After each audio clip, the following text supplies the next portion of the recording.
இலங்கையின் பொது அமைதியை பாதுகாப்பதற்காக ஜனாதிபதி அனுரகுமார திசாநாயக்க நாடு தழுவிய ரீதியில் முப்படைகளையும் பாதுகாப்பு பணியில் ஈடுபடுத்த அதிரடி உத்தரவொன்றை பிறப்பித்துள்ளார். பொதுமக்கள் பாதுகாப்பு சட்டத்தின் கீழ் வழங்கப்பட்டுள்ள அதிகாரத்தின்படி இராணுவம், கடற்படை மற்றும் விமானப்படை ஆகிய மூன்றும் அனைத்து மாவட்டங்களிலும் பாதுகாப்பு பணிகளில் ஈடுபடுத்தப்பட்டுள்ளனர். நாட்டின் சட்டம் ஒழுங்கை பலப்படுத்துவதே இதன் நோக்கம் என சபாநாயகர் இன்று நாடாளுமன்றத்தில் உத்தியோகபூர்வமாக அறிவித்திருந்தார்.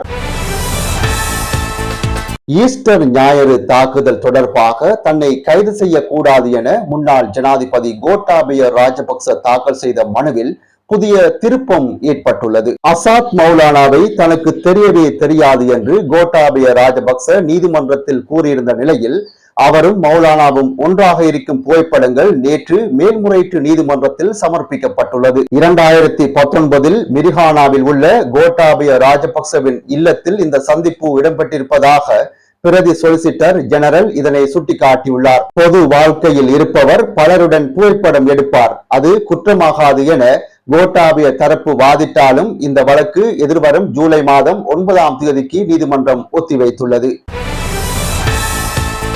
நீர்கொழும்பு சிறைச்சாலையில் கடந்த 2 நாட்களாக பதற்றம் நீடித்து வரும் நிலையில் அங்கு ஒரு மர்ம நபர் துப்பாக்கிச்சூடு நடத்தி வந்த அதிர்ச்சி சம்பவம் இன்று நாடாளுமன்றத்தில் அம்பலமானது. போலீஸ் சீருடை மற்றும் விசேட அதிரடிப்படையின் தொப்பியை அணிந்த நபர் ஒருவர் சிறைச்சாலையின் நுழைவாயில் மீது துப்பாக்கிச்சூடு நடத்தியதாக நாடாளுமன்ற உறுப்பினர் காவிந்த ஜெயவர்தன இன்று நாடாளுமன்றத்தில் தெரிவித்திருந்தார். அந்த நபர் யார், எதற்காக சுட்டார், அதன் பின்னணியில் இருப்பவர்கள் யார் என அரசாங்கம் உடனடியாக விளக்கமளிக்க வேண்டும் என எதிர்க்கட்சிகள் கோரிக்கை விடுத்துள்ளன.